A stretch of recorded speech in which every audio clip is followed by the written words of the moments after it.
Hey everyone, welcome to CISO Thursdays. As you can see, I am not Renee Small, but I did change my name here.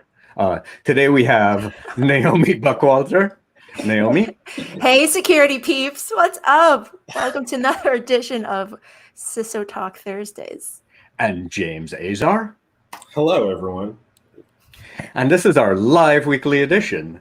So don't forget to subscribe on YouTube. Hit that notification bell so that you can see when we come on live, as well as follow us on LinkedIn. This week's topic, we're going to continue on last week talking about cyber vocabulary. And James actually has an interesting story of someone that reached out to him looking to break into cybersecurity and didn't have the intended outcome that they were looking for. James? Yeah, so it's actually really funny. If you guys, for those who don't know, Naomi and I are very approachable people, right? Like as a general rule of thumb, if you send us a message on Slack or LinkedIn, we're pretty good in responding, right? And so here we are, where I get, someone really kind of like mad dogs me on LinkedIn and sends me this really angry message like, hey, you're full of BS, like I've been trying to reach out to you. I've sent you several emails. You don't reply. And like, I'm really good. Like I will reply to emails while I'm laying in bed before I go to sleep if I have to, right? Like I want to do that. I want to help people. Like that's just my goal. And so I look at this person and then I reply back to him on LinkedIn and I go, I'm really sorry. I didn't see any of your emails. And he goes, well, I sent them to you, right? And I feel like that comedian, he has this whole skit about, how he just picked up the phone to the wrong person. He goes, I sent it to you. And I was like, well, I didn't see it. Could you send me like what email you sent? So he sends me the emails he sent and all of them filled with buzzwords. They hit every single level of my spam filter. Not level 1, not level 2, not level 3, but level 4, 5, and 6. Like, I don't even see those. They go to junk. They go to the lowest level of junk, and they get deleted after 10 days. I don't even see them. And so that got me thinking of how many people who break into security end up sending us emails or end up using buzzwords that really stop them from breaking in and getting the opportunities. Absolutely. I mean, one of the first questions most people reach out to me is, hey, I want to break into cybersecurity. And I go, okay, what area specifically are you interested? No, just cyber.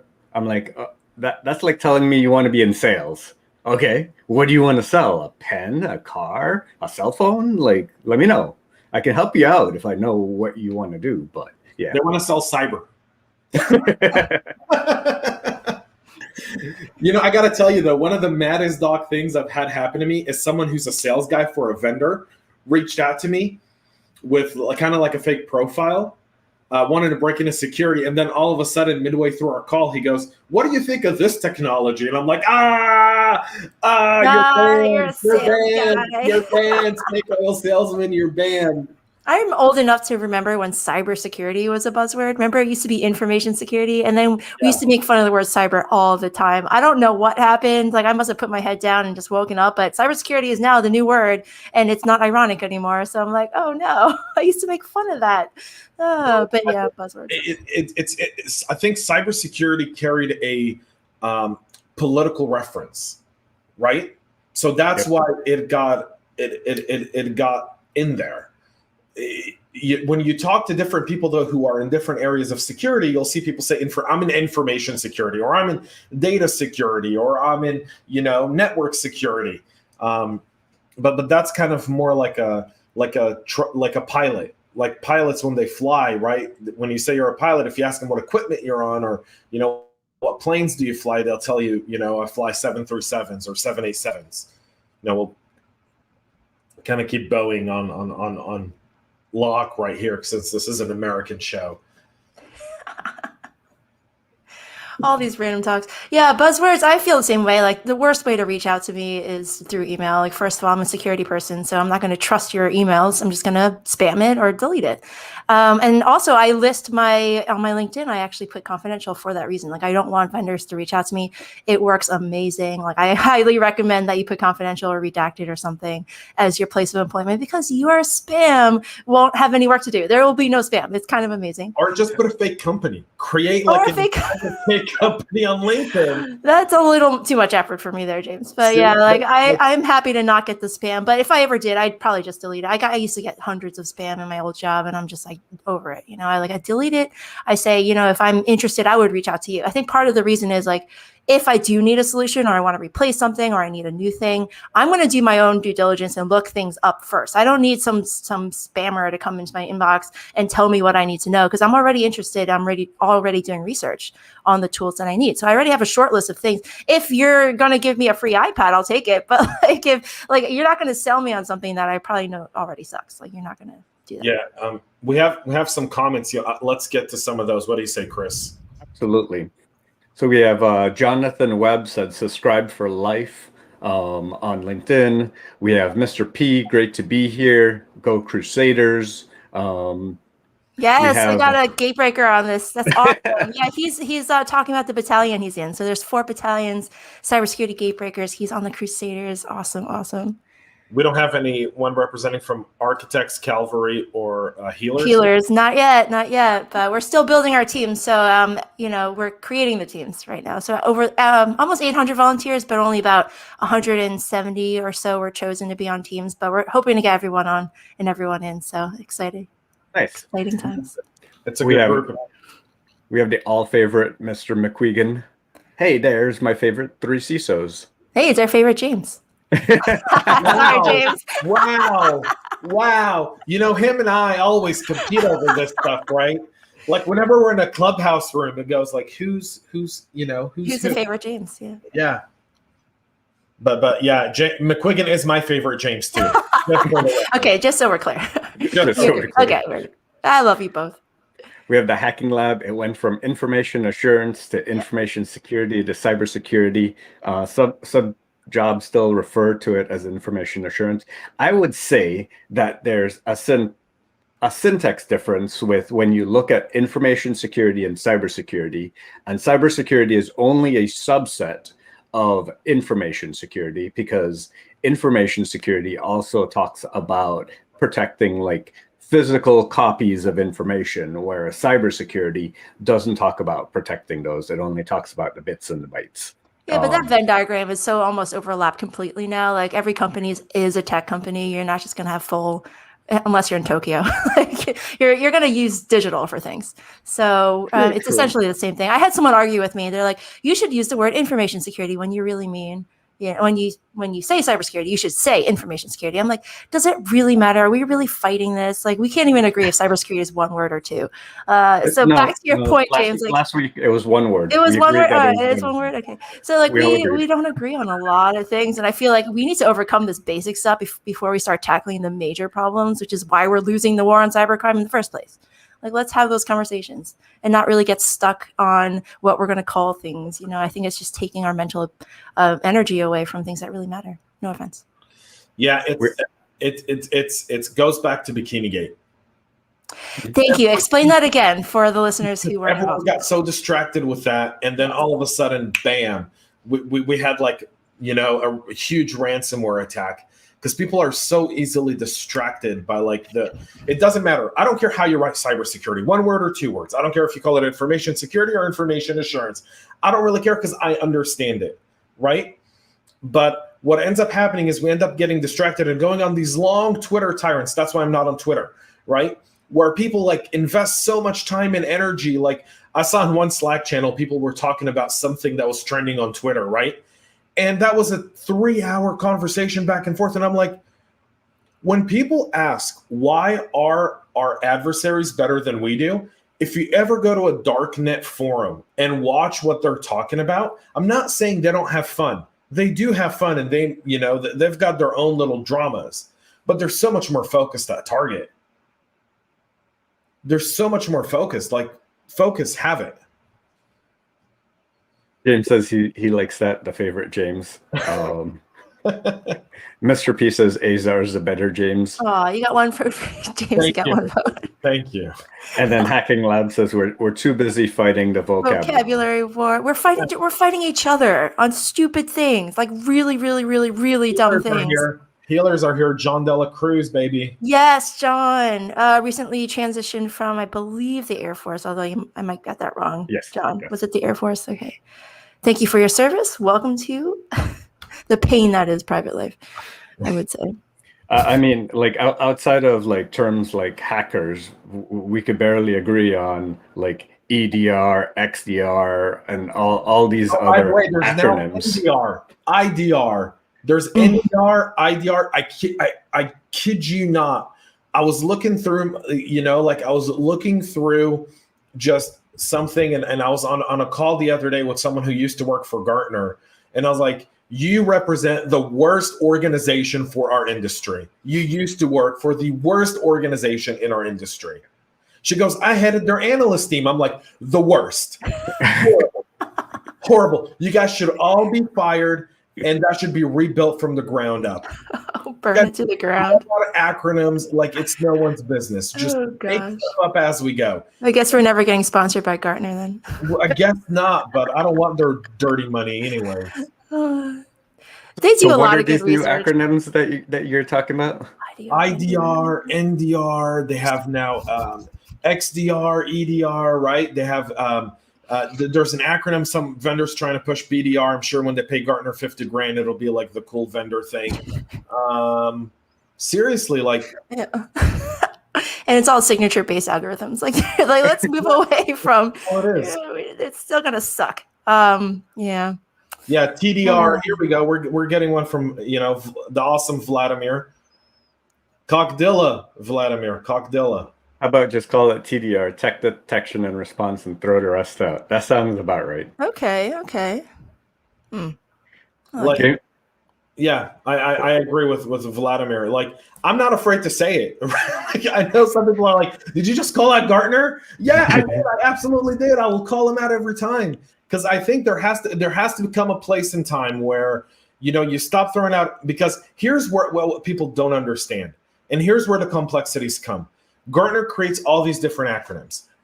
Our board members and our executive leadership read Gartner for other reasons, because Gartner's other work is very, very good. The other research that they do for CEOs or CFOs or COOs or CTOs is I think better than what they do in security. Right? But those people will see something referenced in Gartner towards something, and they go, well, why aren't we doing this? And now you've got to explain that we are doing it. We're just not using that vendor or that acronym. We're doing it in something completely different. And you're wasting valuable time, and you're wasting efforts. Like a CISO, we have a vision when we're building a security program. We have a method. We have a plan of action. And so many times a Wall Street Journal article or a Gartner report can throw us off, and now we've got to do months of fixing because someone comes in and read something somewhere and goes, well, we should be doing this. And I think that's where my frustration comes from. And I think that's really important to notice. So many times I'm having to answer stuff that is, I don't want to say BS, but off base or too generalized in the way it's contextualized within a report, that the people who read it come to you and go, well, either you don't know what you're doing, or these guys know what they're doing. Yeah, it's too theoretical. I agree with you. Yeah, get some boots on the ground, Gartner. Come on, join us in this fight. Just sit on your high horse and hand us white papers. Like, get in here and fight with us. Shiny object syndrome. Yeah, this is far too real. Exactly. I mean, if it comes with a free iPad. I'll tell you that story. Some vendor comes up to me. He's like, I'll give you a free iPad for a 5-minute conversation. I'm like, sold. I don't have a policy against this. So yes, I will take a 5-minute conversation. Turns out into a 30-minute conversation. And then at the end of it, I'm like, so where's my iPad? He's like, no, that comes with the next conversation. I was like, no, but you promised me a free iPad. Where's my damn free iPad? He gave me a free iPad, which is nice. Yeah. And I didn't have to give him a penny. That's my story on the free iPad. Hashtag vendor bribes. Yep, I wonder now someone's going to offer you like a MacBook Pro. Oh yeah, no, I don't know if I'd take that. That is a little too much money. But it was like one of those cheap iPads. I'm pretty sure it's like $400. So I was like, I'll take it. Give it to me. No policy against it. So let's go. So Naomi, we've missed you the past couple of weeks. How Thank have you, things friends. been? Busy. I usually have like a 3-hour meeting at this time, so happy to not have that today. Good to see you. I miss this group. This is my life, like my squad for sure. Like if I ever have any things to complain about, I just go straight into our chat and just So start. explain the productivity of a 3-hour meeting. Okay. Well, let me start by saying there is none. So I'm trying to multitask at the same time. And then when it's my turn to talk, then it's right on the camera, right on the, the lighting, the unmuting myself and boom, ready to go. But yeah, I have to admit those 3-hour meetings are kind of a slog. I wish there were better ways of doing it. I think, do any of you guys use those asynchronous video calls? Do you use that technology? It's like a new thing. It's like Clubhouse, but with meetings, and you do video too. So you like say your thing, and then like along the week or whatever, and other people can just add their thing, and then you respond to their thing, and it's just like it's like a Slack message except video. No, I don't know. Strange. I don't mind that. Like I feel like sometimes it's easier for me to get a message across in 2 minutes speaking than it is in a 15-minute composing an email. Totally agree. And that's one of the things. So, and by the way, I've like brought this up to Microsoft, so I'll say it out here. I've been begging Microsoft to adjust so that we can do video messages within the Microsoft family. And they're like, well, do it on Teams. And I'm like, I don't want to do it on Teams. I want to do it in Outlook because I want to send person X a voice memo or a video memo. Like I want to hold my phone and go, hey, here's what you need to do. Do these 3 things, go. Takes me 15 seconds to do that. But if I got to write it in an email, it takes me 5 minutes because I got to outline and make sure you don't do any spelling mistakes and all. Like it's complex. Like I can't believe I'm saying it, but writing is complex. Like, yeah, you got to get your tone right. Yeah, no, totally. You got to get the tone right. And I feel the same way, especially as a female. And I will say this, one of the things that is harder for a female to do is get the tone right in certain contexts. So you have to be very particular about like how many different words you're using, like the periods you're using. And it's super stressful. And I've had people come up to me and be like, hey, that was a really harsh toned email. I'm like, well, I didn't mean it that way. Like that's the way you read it. Right. And so over the years, I've had to completely change the way I write things.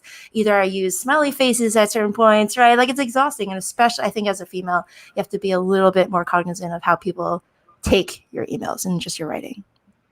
Yeah, I've gotten feedback that I use informal communication channels too often, but I think once you formalize something in an email, the context can be lost.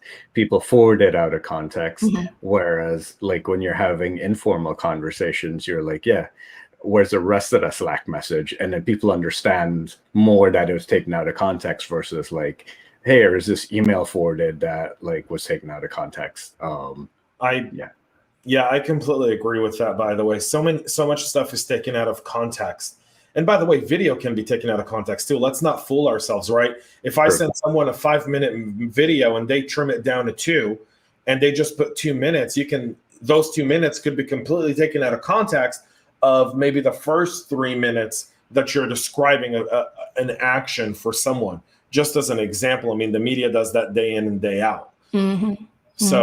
So there's that aspect. I think that but audio communication, by the way, is so much more effective, especially like when you're dealing with cross cultures. So I'll give you a prime example. Like if you're working with an international team, some people like the Brits will add a you to stuff just randomly, right? But we all say honor the same way. We don't have to there's no you in honor when you say it, but there's you when someone's writing it.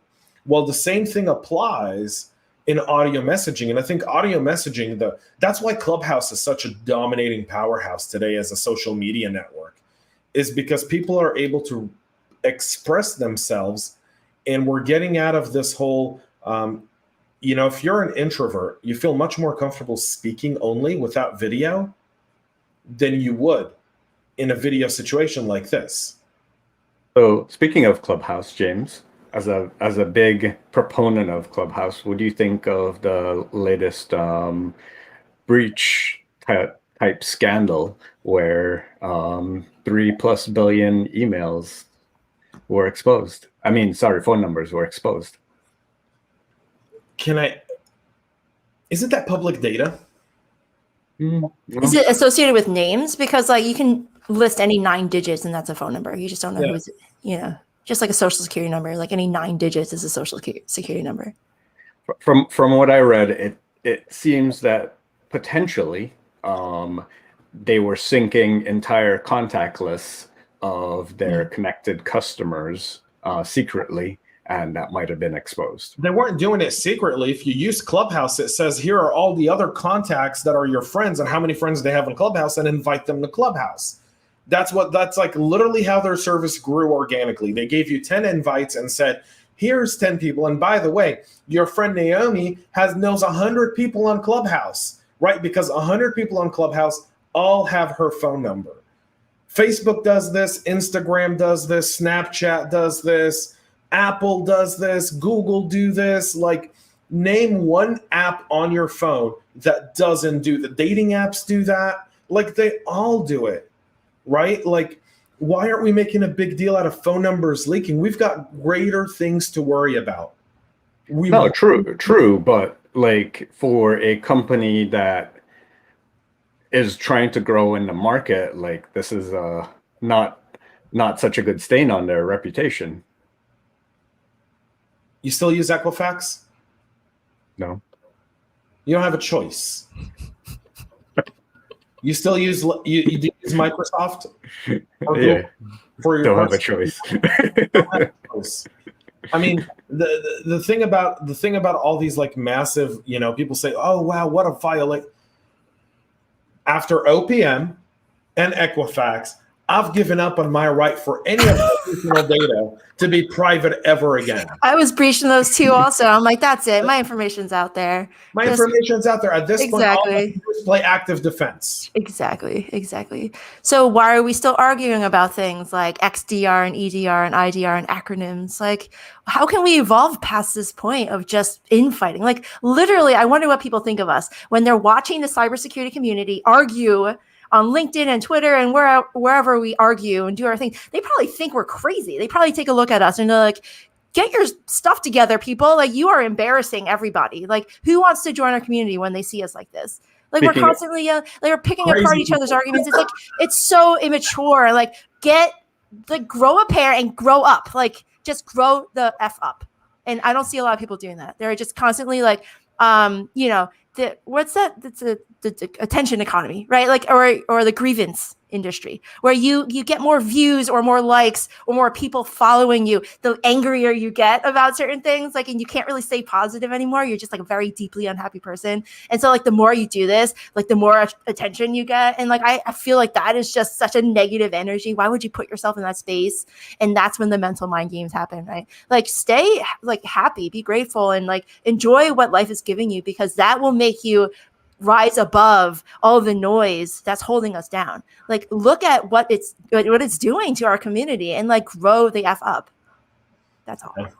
We have some comments that I wanted to touch on. Tyrone, in the middle of Naomi's rant of the day. I always have one rant of the day. Super information security pros dropping huge nuggets of knowledge. Thank you. And then a little bit before on the previous one, people shouldn't be so much in their feelings and pay more attention to the actual message instead of the delivery. Absolutely right. That's where technology really sucks. Like, we're trying to put in this experience and make this experience like we are missing people and human connection and like getting chemistry just from being around people. And we try to replicate that using technology, and we're missing so much from just being with one another. Like, I think technology sucks that way. Like, I almost hate technology for what it's done to the human race and our ability to have positive discourse. Like, we don't even have that ability anymore. I remember before in the internet, you would just go outside and talk to people. Like, I don't even know my neighbors, and that's a shame. I don't know how often you guys talk to your neighbors, but like, I barely know their last names. Like, that's how bad it is. And they live 50 yards away from me. I know my neighbors, but yeah, you're right. We don't know all of them. In fact, it's quite problematic. It's something that I talked about last night in a Clubhouse room. So, the Tech Town Square is the show I do on Wednesday nights, and we've been getting shadow banned for like 3 weeks. So we've decided to, one, rename the show, number two, take it off of all platforms. We're moving it to daverubinslocals.com only, and we're going to do it on Clubhouse. Fans only. Fans only.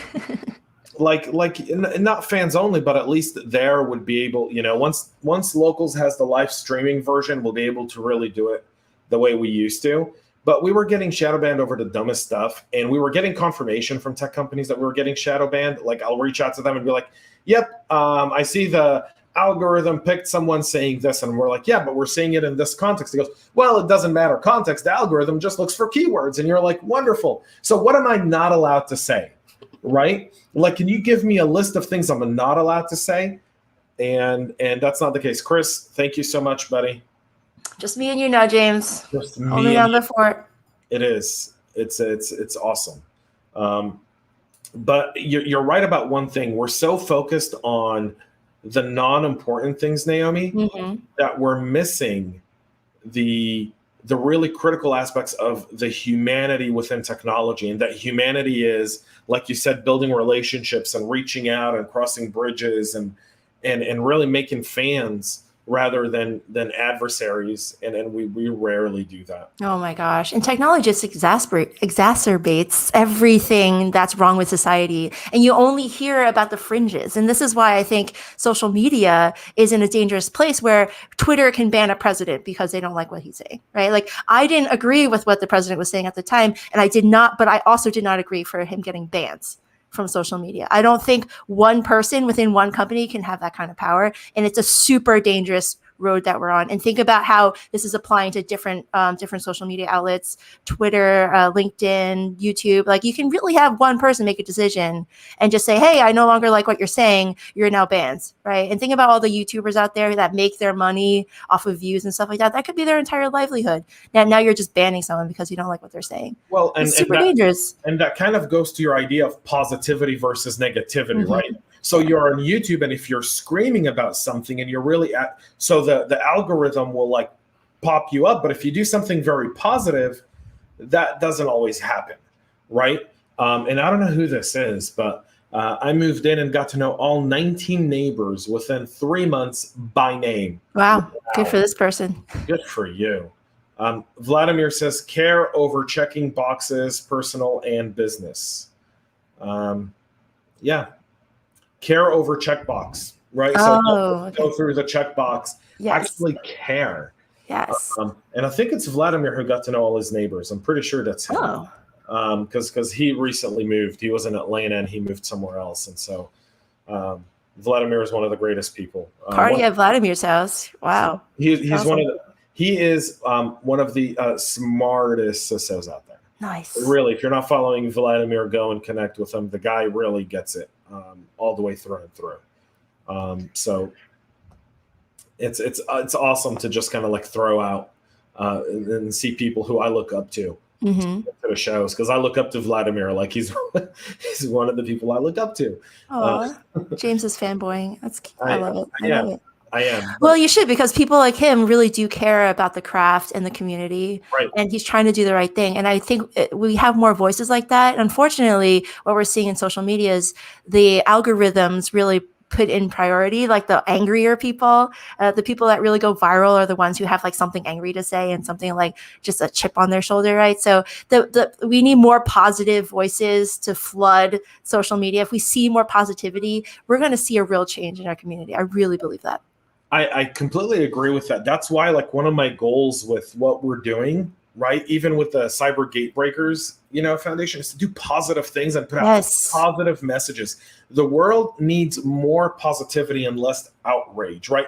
And we as a security community, so, we're mentoring people, Naomi, right? And we are on Breaking Into Cyber.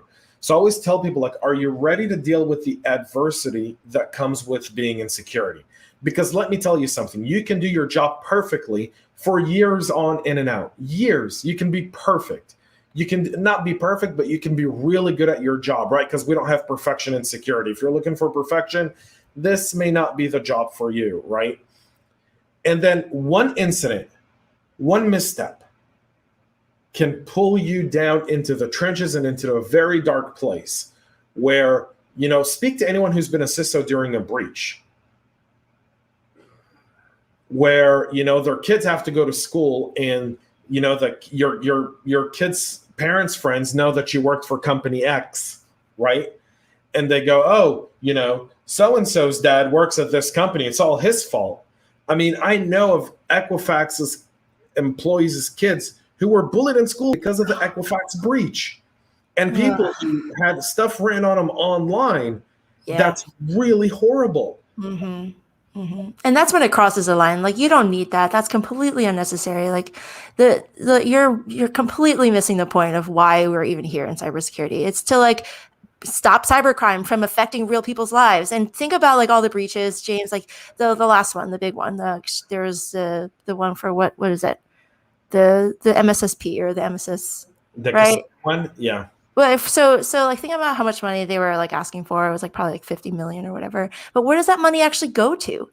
Like, they're not going to go to Amazon and start purchasing things from Amazon. It doesn't go to Target. They're actually funding more illicit things, more crime. Think about like sex trafficking, human trafficking, purchasing of drugs and weapons and selling it to like super bad people. Like, that's where that money is going. It's not just going into someone's pocket, into some bank account or some Bitcoin wallet. Like, it's literally funding bad things, other bad things. And so this is what cybercrime is doing to our society. It's ruining what we currently have. And I don't want to live in a world in 30, 40 years where now cybercrime is an everyday thing and people's lives are being lost. Think about the Colonial Pipeline, how many people died from that, from doing that, like the bad decisions they made because of the Colonial Pipeline hack.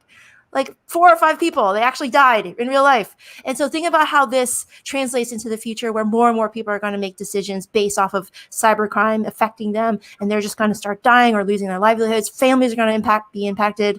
I'm just going on a rant now. But like, this is why I want a future that's free from cybercrime. I want it to be as negligible or as less of an impact as possible. Think about like how an airplane crash, whenever it crashes, you've got the NTSB, you've got governments coming in and figuring out what happened. They never want it to go happen again. This is why I think cybercrime can be in the future. It can be as rare as an airplane crash. Right now, what we're seeing is cybercrime is as rare as a car accident, which is not a good thing. We don't want this to be worse in the future. We want it to get better and less impactful.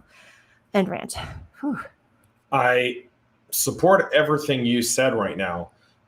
There's been a discussion around creating an NTSB for cybersecurity, right? Kind of like a body. And I'll tell you where my challenge is with that is I did a post this week on LinkedIn that's garnered quite a few responses with people calling me, crazy or so forth. But to me, the differentiation in the comments was everything I needed to understand about our community. And I'll explain. Okay. I said, what's the best way to create deterrence against cybercrime and nation states? So today, what's your deterrence if you're a cybercrime gang? You're going to be wanted by the FBI? Great, but if I live in Russia and China, I'm not getting extradited, right? Mm-hmm. That's never going to happen. So yeah, I'm staying in my country. I can't really travel under my own auspices or under my own name, but nothing tells me that I can't go get a fake passport, because anyways, I can go get a fake passport and still travel. Mm-hmm. And there's a lot of countries that don't extradite to the US. Brazil, Venezuela, Nicaragua, like there's a bunch of countries that don't have extradition treaties, so you can still travel and do what you got to do if that's your hindrance. So what's really stopping you from being a cyber criminal? Not much. But what would be a way to empower organizations? Because in what industry or in what world do we tell someone, hey, we know people are attacking you. You can't fight back. You can't do anything about it. You can't. You got to sit back and take it. Invest in more defense. But you can't strike back. You can't hack back. You can't actively go after someone. You can't expose them. You can only go to law enforcement and submit a claim and do your insurance claim, and that's that. So if I know that if I go after Naomi can never come back at me, why would I ever stop? Yeah.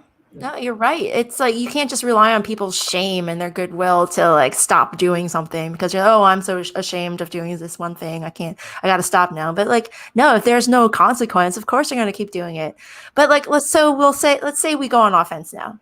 What's the end game? Is it just going to be continuously trying to one up each other? Like, I don't see a good ending there, James. That's what I'm saying. I agree. And that was one of the things that came up. So let's say you go on an offense, right? Like what would happen? So I personally think that when you take the gloves off of people's hands, right? When you say, when government comes out and says, you know what, if you attack any of our critical infrastructure institutions, we're giving them a green light to come at you with everything they've got. And we're going to support and back them in doing that. And here's an example, the stand your ground laws that exist in several states in the US, right? What brought house break-ins significantly down in the US, in a lot of these states, stand your ground laws, because you knew that if you walked into someone's house and they had a weapon, they're going to shoot you and kill you, and they're not going to jail, but you're going 6 feet under. That kind of made people think 3, 4, and it didn't eliminate, but it reduced it significantly, right? Because now the criminal's risk calculator came into play, and he was like, I don't know that I want to break into this guy's house. He might have a shotgun or an AK-47. He might take a whole clip out on me, right? And like, I don't want to die on this guy's house floor, right? Like, that's just not my deal.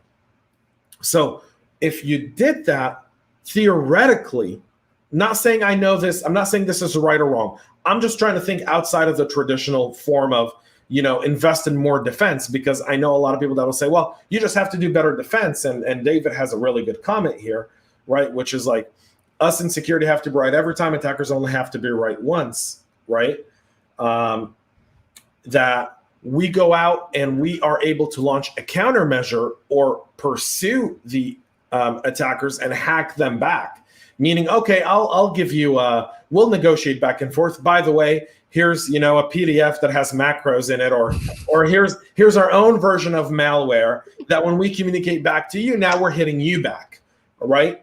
Which today would be illegal to do, but now the risk calculator for these cybercrime groups goes, I don't know that I want to do that, right? And that could reduce the amount of cyber criminal groups that go into the business, because they may look at this and be like, we're going to have to also invest in defense, and we're also going to have to invest in all these different things, just like they do, because they're going to be able to come right back at us.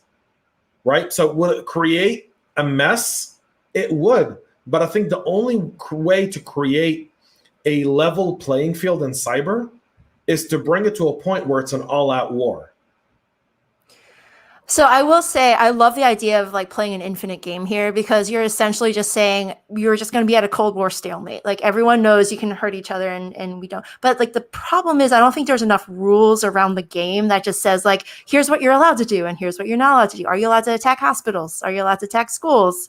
Like, there is no like grounding or baseline rules that we all understand. And I think that's the only thing that's getting me to buy in completely into this idea of fighting back. Like, yes, a good defense is a good offense. I totally believe that. I don't think we're qualified to do this as private citizens. Like, if government wants to give us the tools and the ability and the like, go ahead, stand your ground, go ahead and you can do it. And they give us a nod, like, and then the training to back that up. Like, I'd be okay with it a little bit more, but like in the future, like if we don't have the rules, James, and the rules of engagement. How many people would leave the NSA tomorrow and go to private sector jobs if they come from an offensive cyber capability from the NSA, CIA, or Cyber Command, and they know that they can go and get paid in the private sector to do exactly what they were doing there? You're right. But why is the NSA sitting on their 0 days right now? Why aren't they using them now? What are they waiting for? Like, they have so many. Well, so part of it has to do with the fact that I think it's a national security issue, right? So, I mean, we know what China's doing effective September. China's essentially outlawing all security researchers in China from letting companies know about 0 days. They have to let the Chinese Communist Party know first, and only then they need to get approval from them to let the company know that they found a 0 day. And that goes into effect September 1st. So that they're not allowed to even sell it or share that data outside of that. And I know a lot of friends that are, of Chinese origin that are security researchers that are like, they're tying our hands. This is how we made money. They're not going to pay us when we report it to them. Mm-hmm. They're not going to pay us. They've essentially put us out of business. Like, that's how I feed my family. Yeah. Right. And I'm not saying that we need to go in an infinite war. And I'm not saying that I have the perfect way to solve this. But what I want to do is you want a world that has less cybercrime in it. Yes. I do too. Yes. But doing what we're doing now is the definition of insanity.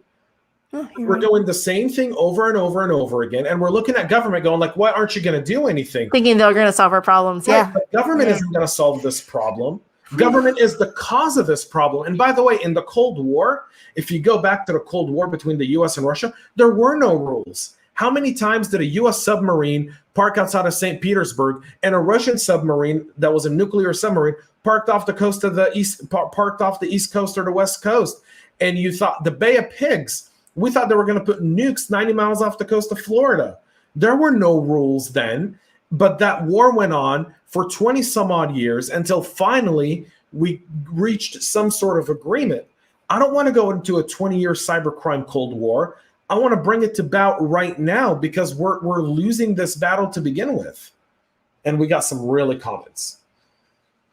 So Tyrone says, James, is it possible that we're only told publicly that we can't go on offensively, but this is what's happening on the DL? I have an answer to that. There are some jurisdictions that allow you to do offensive cyber operations within their jurisdiction. So if you're an international company, and you can hire an operational cyber team that's good, and you can have them go live in a jurisdiction that allows that to happen, then theoretically, you could do that. And I know of several that do that. I don't think it's being funded widely by private industry. I think it's mostly our governments, NSA, CIA. Yes, they do sit on 0 days. David asked are they really sitting on 0 days? Yes, they are. Yeah. David says part of the problem of the foreign crimes is that foreign countries that support them. We know that to be the case in Russia, right? But we know that for China, that's actually a completely different cybercrime out of China is not necessarily as much financial as it is IP. Just evil. They're so evil, man. Chinese government, dude. The Chinese government is, yes. Dude, so evil. I have so many really good friends that are of Chinese origin that are like the sweetest people you'll ever meet. Mm-hmm, mm-hmm. But they're run by tyrants and who absolutely hurt them. And I see that coming here, like the whole Cultural Revolution thing. My family escaped that. That was probably the reason why they moved to Hong Kong and then from Hong Kong to America. But like they had to escape the Chinese government because of the Cultural Revolution. And I see that happening here, like not just the cancel culture and everything else, but like we are all just shutting down individual voices and our freedom of speech. And I feel like that is so dangerous. A little off topic. No, but that's why I do the Tech Town Square, by the way, which is moving to be digital debate, because we do that because we, like yesterday, we had so many people we were talking about, the big tech creating their own extremist list to censor people. Yes. Very, very scary. But so we won't bad. Because then we'll get Renee shadow banned, and I don't want to get Renee shadow banned. No, not Renee. Renee's the sweetest lady. There's no way she can get shadow banned. Alberto asks, sorry, David, your comment. Are they really sitting on the 0 days? Yes. Yes, they are. Yes, they are. Absolutely are. Alberto says, what is 221 in 2021? It's our goal to get 221 people hired in to security this year. And we'll have an update next week on where we are on that. It's an initiative we started in January that's continuing now. Mr. P says, just as an armed community is a safer community, a community that can defend itself is better off. Yeah, that is true. What do you think of that, Naomi? I agree. I mean, that's why the right people with guns are a good thing for society. Like, you don't want people running around, the bad people having guns. You also need good people having guns too. And then again, you're going to hopefully at a stalemate, nobody uses the guns. What happens, the problem is when the bad people have the guns and then do bad things, that's what we need to stop. And this is what's happening in cybercrime. It's the bad people with the 0 days and the bad people with the means and the resources to do bad things. We need to stop that. So James, you're absolutely right. What happens if we are now armed with those same 0 days or the same tools, and we can just say, hey, now we both can do it to each other. Let's both not do it to each other. It's starting to come around. You end up finding backdoor deals. right? Where instead of a cyber crime, instead of these people who may live in an Eastern European country or an Asian Pacific country, it is, but it's very true. A lot of these guys are very, very smart, but they don't have, I'm not saying if we only gave them job, they wouldn't be cyber criminals. That's not what I'm saying. I'm not pandering that talking point. That's a horrible talking point. But what I'm saying is if you give some of them, some people are born in a crime. There's nothing you can do about it. It's in their DNA. It's in their personality. Prime example, the guy who hacked JP Morgan Chase, Gary Chalon, right, in 2014, the guy who's still on trial, by the way, right, paid $403 million to get out of jail and is on house arrest, right? So look it up. I believe, what's it called? Dark Diaries did an episode on the JP Morgan Chase, but you can go look it up. Here's the thing. Gary Chalon, as a kid, comes from a very wealthy family. His dad's the Speaker of the House in the country of Georgia. All right. Wealthy family, smart kid, was the chess champion in Georgia and Russia in his teens. Okay. Really smart guy. Started very successful businesses. He ran online casinos. He had software development companies. He had a bunch of stuff. Why did he end up going into cybercrime? For the money, James. But what I'm trying to say is he had all of the money. He had no shortage of money. The guy lived in the most expensive area in Tel Aviv called Savion. That's where multimillionaires live. These are mecca mansions. It's like Beverly Hills. Well, right? if not for the money, then for the fame or for the notoriety. I mean, think about all the billionaires. Why do they still try to make money? They don't need anymore. It's embedded. You're drawn to the excitement of crime, right? It's the adrenaline, right? There are people who do it for the adrenaline, who can't explain why they did something that they did, but it's adrenaline. It's that itch. It's that notoriety, right? It's why, like, I don't mention cyber criminals' names, but his, because, well, he's an example though of someone who had everything. So that's why, but I use him as an example because I'm not pandering to the idea that they need jobs, right? But if their bug bounty programs are getting so good, and companies are paying a lot of money to bug bounty. I think Google released this week that over 10 years in their bug bounty program, they've paid over $30 million. That's $3 million a year on average that they're paying for bug bounty. And they're increasing that. And now they started a bug bounty university where you can go and actually study on Google how to be a bug bounty hunter so that you can make money off of finding bugs within the Google ecosystem and just in general, right? So there are opportunities. But the risk appetite for those people is I've got nothing to lose. So I have the skills, but I've got nothing to lose. The moment I'm armed back, right, it stops people from going like those good people, talking about the 80% that are really good people but are in cybercrime because that's how they feed their families. That's how they do all that. 20%, I believe, are doing it for the money. They enjoy it. It's the rush. It's within their DNA. There's nothing you can do about it. There's 80% who go into that business who are, spectators, who are just doing it for the paycheck, who don't think they're going to get in trouble because what's their role in it to begin with? I'm just a guy who does OSINT, right? I'm just a person who writes a few pieces of code. I don't really do anything else. Those people, given the opportunity to do something else, would do it. Okay, I'm coming along. Well, I'm trying to think now. The JP Morgan Chase guy, the rich hacker, what if he felt comfortable enough to be a hacker because he knew no one could touch him? He got bailed out with $403 million probably from his parents. He knew that no one could touch him. That's all the money they froze. That's all his assets. Oh, well, then he's probably like, I can bounce back. Like to him, the risk was so little because he came from a life of comfort. He probably didn't know anything else. But somebody with the life that most people, I would say, in like the poorer countries where they're desperate and they do need a job, like I think a really well-paying, honest day's work, people are still looking for that. They're not looking for the easy way and the possibility to go to jail. First of all, is there a possibility to go to jail? That's another question, right? But like, I think a majority of people, given the chance, are going to do the right thing and get a job within their means and be able to support their family the right way. I believe in humanity. All right. I do too.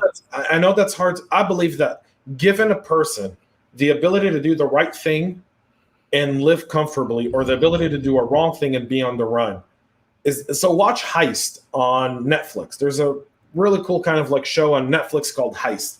And there's the lady who robbed the armor truck out of Vegas. and got away with it.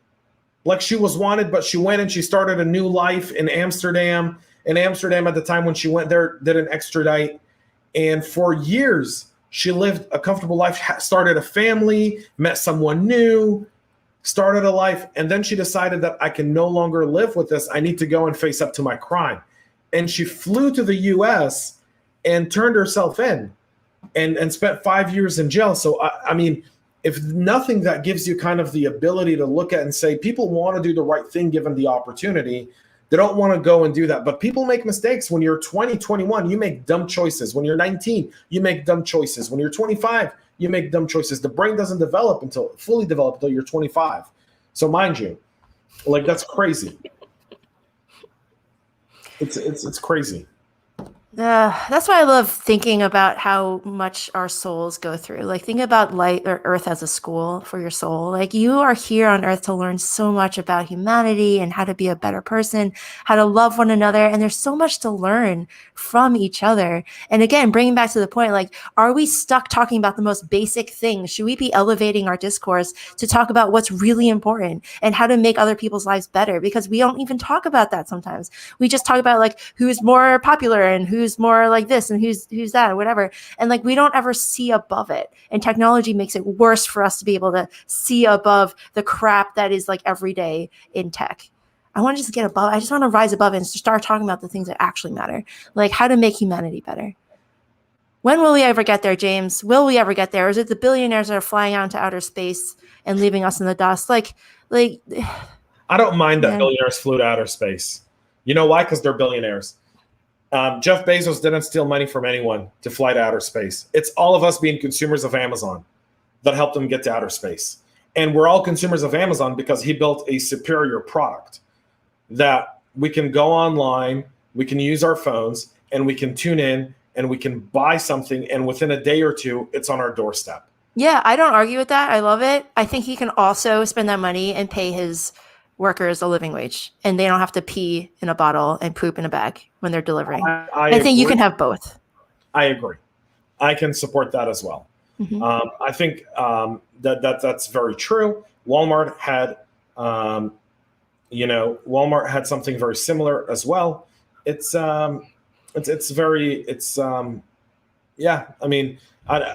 people tell me, well, he's going to go and live in Mars and Elon Musk is going to go to Mars and build a colony and leave everyone behind. I'm like, I kind of don't blame him when you look at where he's going right now, right? Like, in a way, you're like, do I want to be around these people or do I just want to, like, transcend myself into Mars? Yeah, probably. He wants to turn into a god or an angel or something. But, like, think about the good that he could do here with all that money. He could solve world hunger with the money that they have. Like, seriously. They could be solving big problems. But part of Mars exploration, if you actually read it, is the idea of the world may run out of water. But could we produce water in the atmosphere of Mars and bring it in? So can you imagine, like, next to your Fiji, Mars, not the bar, the water, right? Oh, Lord.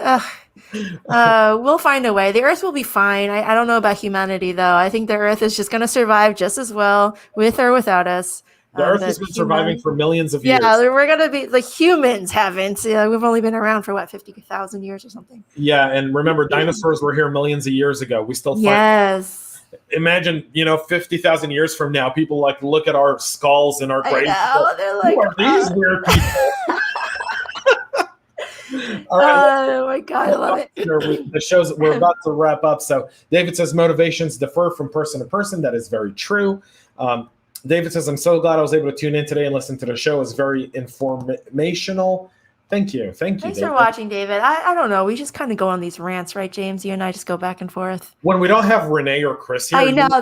No check. We end up in Mars today, folks. Like dinosaurs in Mars, baby. Mars. Yeah, we did.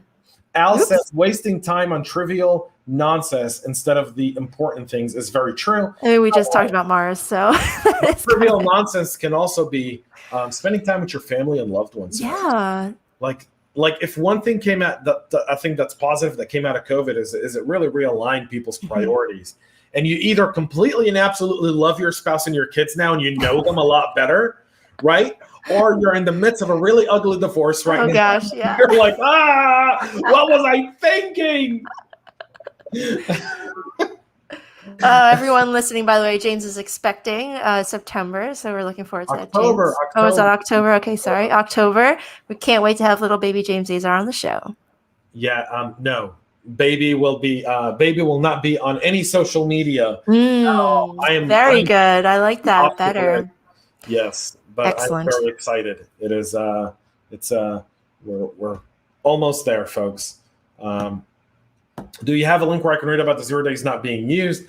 Yeah, David. Just use DuckDuckGo. Look up NSA 0 days, and then go to WikiLeaks. Snowden has there's a whole drove of stuff that Snowden dumped in WikiLeaks that you can see there about how Eternal Blue, I think, was part of that jump. Yep. Indeed. And when it's just Naomi and James, definitely a show. Okay, I think that's our time. Well, folks, we're at the top of the hour. We want to be respectful of time, and we both have stuff we got to get back to. Naomi, pleasure. Always, James. All right, folks, have a great rest of your day. Cheers, and talk to you soon. Bye.